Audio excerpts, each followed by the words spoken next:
হাসিনার যে প্রান্তেই থাকি না কেন আমাদের দাবি আদায়ে আমরা কঠোর থাকবো, কঠোর থেকে কঠোর পর্যায়ে যেতে বাধ্য।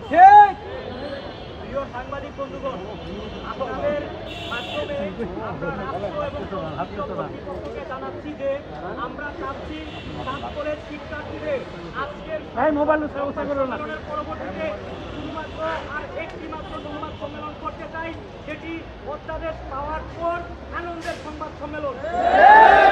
সম্মেলনের পরে রাষ্ট্র যদি কোনো প্রকার, যেমন জনপ্রশাসন মন্ত্রণালয়ের এক অদৃশ্য কালো ছায়া আমাদের শিক্ষার্থীদের বাসায় শিক্ষা সিন্ডিকেটের দালালের দ্বারা যদি কোনো প্রকার আমাদের কার্যক্রমে কালক্ষেপণ করতে চায়, তাহলে সেই দালালকে আমরা টেনে হিচড়ে এনে জাতির সামনে উপযুক্ত বিচার উপহার দিব।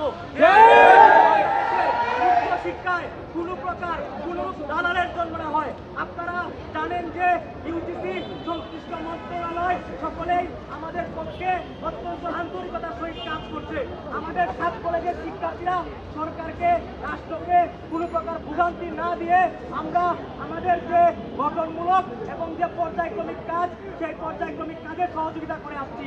কিন্তু মাঝে মাঝে বিগত সময়ে জনপ্রশাসন মন্ত্রণালয়ে এক কালো দালালের উদয় হয়েছিল। যখন আমরা কর্মসূচি ঘোষণার কথা বলেছি, তখনই সেই কালো দালাল জনপ্রশাসন মন্ত্রণালয় থেকে লেজ গুটিয়ে পালিয়েছে।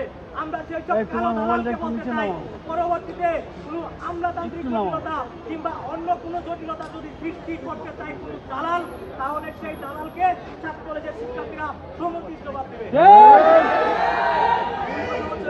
উচ্চশিক্ষার সিন্ডিকেট যেটি আছে, তারা এই উচ্চশিক্ষা সামনে যাও না এখন করে রেখেছে। উচ্চশিক্ষাকে যারা ধীরে ধীরে ধ্বংস করে দিতে চায়, এই বাংলাদেশের শিক্ষা সিন্ডিকেটের বিরুদ্ধে আমাদের এই দাবি। অর্থাৎ সামষ্টিক প্রেক্ষাপটে আমাদের উচ্চশিক্ষার সর্বোচ্চ মান নিশ্চিত করে এটার মাধ্যমে বাংলাদেশের উচ্চশিক্ষার যে কালো অধ্যায় আছে আমরা মনে করি সেটিও দমনিকে পার করতে বলে আমরা বিশ্বাস।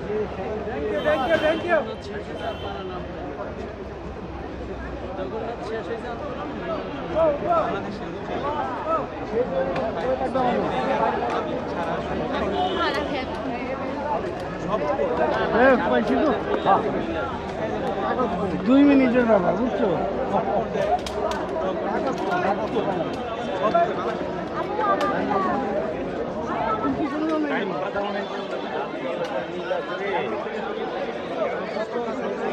আপনি কালকের থেকে রেডি হন।